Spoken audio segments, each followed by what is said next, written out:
Caught my partner of 3 years cheating with my college roommate. It was a Sunday night, the kind where the rain pattered lazily against the windows and I'd just finished cooking his favorite meal, garlic butter shrimp pasta. The kitchen smelled like rosemary and warmth, our dog dozing at my feet. When he texted, "Running late, babe, work emergency," I didn't question it. I wrapped his plate in foil, poured myself a glass of wine, and scrolled through old photos of us on my phone. Our anniversary trip to the coast. That time we got lost hiking and laughed until we cried. 3 years of this. The first red flag was tiny, almost ornamental. 2 months ago, his phone buzzed during dinner. A number saved as Jenna, HR. He'd chuckled, throat tight, and said, "New hire drama. You know how it is." I didn't. He'd started staying late more often, zoning out during our Netflix marathons, smelling like someone else's perfume, something sweet and floral, nothing like my citrus body spray. When I joked about it, he'd kiss my temple and call me paranoid. Then came the weekends he'd visit his sister. Yesterday, I'd washed his laundry and found a receipt for a hotel downtown. The dates matched a weekend I'd spent caring for my sick mom. My hands shook as I folded his shirts, wondering if I'd hallucinated the whole thing. Tonight, though, the puzzle snapped into place. His laptop was open on the couch, screen glowing.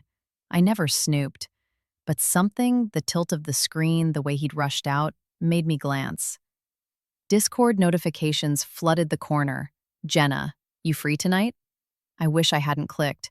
Messages dating back 6 months. Pet names I'd never heard him use. Plans to meet at our coffee shop, our park. Photos of her in his shirts. And then, the kicker. A selfie of Jenna, my college roommate, my friend, who'd hugged me at graduation and promised to visit, wearing the necklace he'd given me for our anniversary.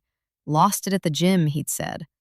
I drove to his office in the rain, shrimp pasta still warm on the passenger seat. The parking lot was empty except for his car and Jenna's cherry red Honda, the one she'd bought after I helped her negotiate the loan. I didn't knock. The door was unlocked. They were on the break room couch, her legs tossed over his lap, laughing at a video on his phone. The room smelled like his cologne and her vanilla perfume. My keys hit the floor with a jingle. He froze. Jenna's face went white. "It's not what you think," he said, standing too fast. "How long?" My voice didn't sound like mine. Silence. Then, quietly, "Since June." The shrimp pasta tipped over, sauce bleeding into the seat fabric. I don't remember leaving. Now I'm on my best friend's couch, clutching her cat like a lifeline. He's called 14 times. Texts oscillate between, "I'm so sorry," and "let me explain." Jenna sent a wall of apologetic nonsense I deleted immediately. My brain keeps replaying stupid details. The way he'd tucked her hair behind her ear, the shorthand they used in messages, the fact that he'd remembered her allergy to shellfish but forgot mine. 3 years. I built a life with someone who made me feel safe, who knew how I took my coffee and how to calm my nightmares. Now I can't tell which memories are real. Was our trip to New York just a cover? Did he send her photos of the same sunset he swore was only for me? The worst part? Part of me still wants him to fix this. To show up with flowers and a lie so convincing I can unsee what I saw. TLDR, found out my fiancé's work wife is my old roommate. Now I'm trying not to drown in 6 months of lies.